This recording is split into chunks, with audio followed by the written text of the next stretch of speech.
नमस्कार साथियों, मैं योगेश पाल हाजिर हूँ एक नई कहानी के साथ। किसी शहर के एक रेलवे स्टेशन पर एक भिखारी रहता था। वो वहाँ आने जाने वाली रेलगाड़ी में बैठे यात्रियों से भीख मांगकर अपना पेट भरता था। एक दिन जब वह भीख मांग रहा था तो सूट बूट पहने एक लंबा सा व्यक्ति उसे दिखा। उसने सोचा कि यह व्यक्ति बहुत अमीर लगता है, इससे भीख मांगने पर यह मुझे जरूर अच्छे पैसे देगा। वह उस लंबे व्यक्ति से भीख मांगने लगा।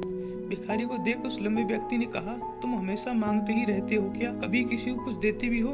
भिखारी बोला, साहब मैं तो भिखारी हूँ, लोगों से मांगता ही रहता हूँ, मेरी इतनी औकात कहाँ कि किसी को कुछ दे सकूं। लंबा व्यक्ति बोला, जब किसी को कुछ नहीं दे नहीं सकते तो तुम्हें मांगने का कोई अधिकार नहीं। मैं एक व्यापारी हूँ और लेन देन में ही विश्वास रखता हूँ। अगर तुम्हारे पास मुझे कुछ देने को हो तभी मैं तुम्हें बदले में कुछ दे सकता हूँ। इतना कहने के बाद वह लंबा आदमी ट्रेन में बैठ गया और चला गया। इधर भिखारी उसकी कही बात के बारे में सोचने लगा। उस लंबे व्यक्ति के द्वारा कही गई बात उस भिखारी के दिल में उतर गई। वह सोचने लगा कि शायद मुझे भीख में अधिक पैसे इसलिए नहीं मिलते क्योंकि मैं उसके बदले में किसी को कुछ दे नहीं पाता। लेकिन मैं तो भिखारी हूँ, किसी को कुछ देने लायक भी तो नहीं। लेकिन कब तक मैं लोगों को कुछ दिए बिना केवल मांगता ही रहूंगा। बहुत सोचने के बाद उस भिखारी ने निर्णय लिया कि जो भी व्यक्ति उसे भीख देगा उसके बदले में वह भी उस व्यक्ति को कुछ जरूर देगा। लेकिन अब उसके दिमाग में यह प्रश्न चल रहा था कि वह खुद भिखारी है तो भीख के बदले में वह दूसरों को क्या दे सकता है। इस बात को सोचते हुए 2 दिन हो गए, लेकिन उसे उस प्रश्न का कोई उत्तर नहीं मिला। लेकिन तीसरे दिन जब वह स्टेशन के पास बैठा हुआ था तभी उसकी नज़र फूल पर पड़ी जो स्टेशन के आसपास के पौधों पर खिल रहे थे। उसने सोचा, क्यों न मैं लोगों को भीख के बदले कुछ फूल दे दिया करूं। उसको अपना ये विचार अच्छा लगा और उसने वहां से कुछ फूल तोड़ लिए। अब वह ट्रेन में भीख मांगने लगा। अब जब भी कोई उसे भीख देता तो उसके बदले में वह भीख देने वाले को कुछ फूल दे देता। उन फूलों को लोग खुश होकर अपने पास रख लेते। अब भिखारी रोज फूल तोड़ता पर भीख के बदले में उन फूलों को लोगों में बांट देता था। कुछ ही दिनों में उसने महसूस किया कि अब उसे बहुत अधिक लोग भीख देने लगे। वह स्टेशन के पास के सभी फूलों को तोड़ लाता था। जब तक उसके पास फूल रहते तब तक उसे बहुत से लोग भीख देते थे। लेकिन जब फूल बांटते बांटते खत्म हो जाते तो उसे भीख भी नहीं मिलती थी। अब रोज ऐसा ही चलता रहा। एक दिन जब वह भीख मांग रहा था तो उसने देखा कि वही लंबा व्यक्ति ट्रेन में बैठा है, जिसकी वजह से उसे भीख के बदले फूल देने की प्रेरणा मिली थी। वह तुरंत उस व्यक्ति के पास पहुंच गया और भीख मांगते हुए बोला, आज मेरे पास आपको देने के लिए कुछ फूल हैं, आप मुझे भीख दीजिए तो बदले में मैं आपको कुछ फूल दूंगा। उस लंबे व्यक्ति ने उसे भीख के रूप में कुछ पैसे दे दिए और भिखारी ने कुछ फूल दे दिए। लंबे व्यक्ति को यह बात बहुत पसंद आई। वह बोला, वाह क्या बात है, आज तुम भी मेरी तरह एक व्यापारी बन गए हो।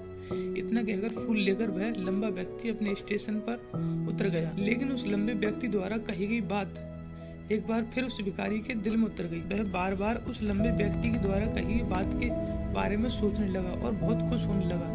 उसकी आंखें अब चमकने लगी। उसे लगने लगा कि अब उसके हाथ सफलता की वह चाबी लग गई है जिसके द्वारा वह अपने जीवन को बदल सकता है।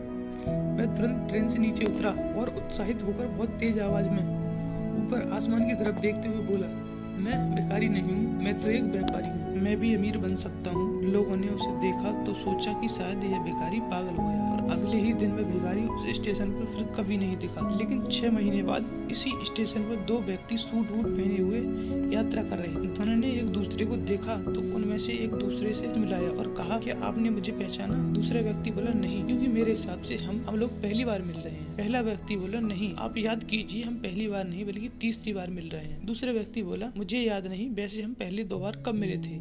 अब पहला व्यक्ति मुस्कुराया और बोला, हम पहले भी 2 बार इसी ट्रेन में मिले थे।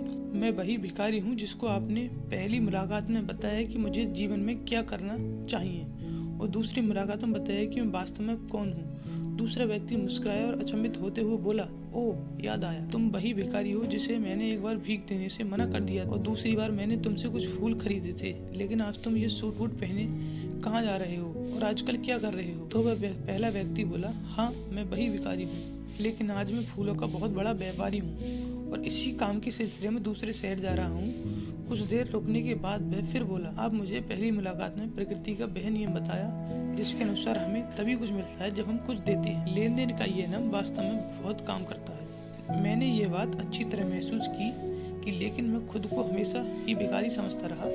इससे ऊपर कभी उठकर मैंने कभी सोचा ही नहीं। आपने जब मेरी दूसरी मुलाकात हुई तब आपने मुझे बताया कि मैं एक व्यापारी बन सकता हूँ। अब मैं समझ चुका हूँ कि वास्तव में मैं एक भिखारी नहीं बल्कि एक व्यापारी बन चुका हूँ। मैंने समझ लिया था कि लोग मुझे इतनी भीख क्यों दे रहे हैं, क्योंकि वह मुझे भीख नहीं दे रहे थे बल्कि उन फूलों का मूल्य चुका रहे थे। सभी लोग मेरे फूल खरीदते थे क्योंकि इससे सस्ते फूल उन्हें कहाँ मिलते। मैं लोगों की नज़र में एक छोटा व्यापारी था, लेकिन आज मैं अपनी नज़रों में एक भिखारी ही था। आपके बताने पर मुझे समझ आया कि मैं एक छोटा व्यापारी हूँ। मुझे ट्रेन में फूल बांटने से जो पैसे इकट्ठे किए थे उनसे मैं बहुत से फूल खरीद और फूलों का व्यापारी बन गया। यहाँ के लोगों को फूल बहुत पसंद है और उनकी इसी पसंद ने मुझे आज फूलों का बहुत बड़ा व्यापारी बना दिया। दोनों व्यापारी अब खुश थे और स्टेशन आने पर दोनों साथ उतरे और अपने अपने व्यापार की बात करते हुए आगे बढ़ गए। और दोस्तों, इस कहानी से हमें बहुत कुछ सीखने को मिलता है। कहानी में लंबा व्यापारी गिव एंड टेक के नियम को बहुत अच्छे तरीके से जानता था। दुनिया के सभी बड़े व्यापारी इसी नियम का उपयोग करते हैं और सफल होते हैं। इस फॉर्मूला को उसने भिखारी को भी बताया। भिखारी ने इस प्रकृति के नियम को अपना लिया और इसका असर उसके जीवन में साफ दिखाई देने लगा। उसने अपनी सोच बदली और उसकी जिंदगी बदल गई। यह कहानी हमें यह बताती है कि हम यदि अपनी सोच को बदल लें तो कुछ भी हासिल किया जा सकता है। यदि हम खुद को छोटा समझते रहेंगे तो हम हमेशा ही छोटे रहेंगे। बड़ा बनने के लिए हमें अपनी सोच को बदलना होगा और खुद के बारे में बड़ा सोचना होगा। कहानी का सार ये है कि सफलता आपकी सोच में छुपी होती है। खुद का आत्मसम्मान जगाइए और अपनी सोच को बड़ा बनाइए और देखिए कैसे आप सफलता के शिखर पर पहुंचते हैं। धन्यवाद। हसर विद योगी थॉट्स बोले।